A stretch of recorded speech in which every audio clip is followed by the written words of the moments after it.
vous allez voir une compilation de Sandrine Rousseau de toutes les déclarations qu'elle fait, tout simplement pour vous rendre compte de qui est cette femme, une sorte de néo-féministe, gauchiste, je ne sais pas comment la nommer, wokiste, déconstruction de l'homme blanc, enfin toutes les valeurs qu'elle pense avoir, qui sont des valeurs humanistes. Et en face à cela, bien sûr, elle dénonce le monstre RN et tout ça, et toutes les personnes qui n'auraient pas l'ouverture et la tolérance. Mais je pense que cette femme, elle n'a pas les fils qui se touchent vraiment à un moment donné, et que si vous entendez tous les 15 jours les déclarations qu'elle peut faire, à quel point c'est risible, à quel point c'est insensé, je pense vraiment qu'elle représente une sorte de condensé vraiment du wokisme et de l'idiotie de ce mouvement et de cette idéologie, notamment intersectionnelle, où, comme vous le dites, enfin je peux vous le dire, à Gaza, les néo-féministes ne pourraient pas survivre 10 secondes parce qu'elles seraient, bien sûr, D-E-C-A-P-I-T-E-S.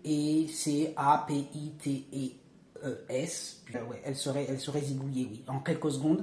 Et pourtant, vous les voyez dans des luttes intersectionnelles. Lorsqu'il y a des manifestations pro-Hamas et tout ça, vous allez voir ces personnes, Sandrine Rousseau et tout, dire oui, effectivement. Mais moi, je trouve ça.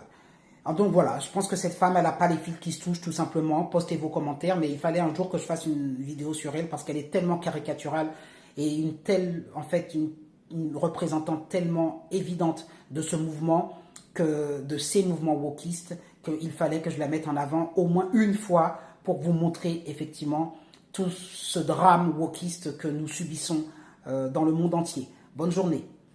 Porte des voiles qui sont juste un embellissement en fait. Ça n'arrive jamais et les femmes sont en danger quand elles l'enlèvent. Mais bien sûr, vous ne le savez pas, vu vos fréquentations bourgeoises. Si vraiment il y a des personnes qui sont dangereuses, des potentiels terroristes, c'est pas parce qu'ils restent en Afghanistan qu'ils sont moins dangereux en vrai. Ça dépasse tout ce que j'ai pu imaginer. Quelque part, les avoir en France, ça nous permet aussi de les surveiller. Si vous pensez que vous avez une vie de merde, consolez-vous en vous disant que chaque matin, il y a un mec qui se réveille à côté de Sandrine Rousseau. Par exemple, je vis avec un homme déconstruit et j'en suis hyper heureuse, par exemple. Mais le mari de Sandrine Rousseau, le pauvre, franchement, faudrait pas faire une marche pour aider ce pauvre mec.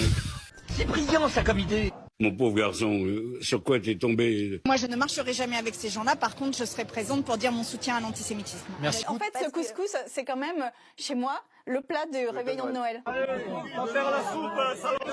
Nous avions la gorge qui gratillon, nous avions les yeux qui brûlions. Je le dis qu'en tant qu'économiste, je suis moi-même économiste. Les filles, c'est vraiment un ramassis de semi-losers. Eh bien, je m'interroge, moi, que va faire Mbappé après 50 ans?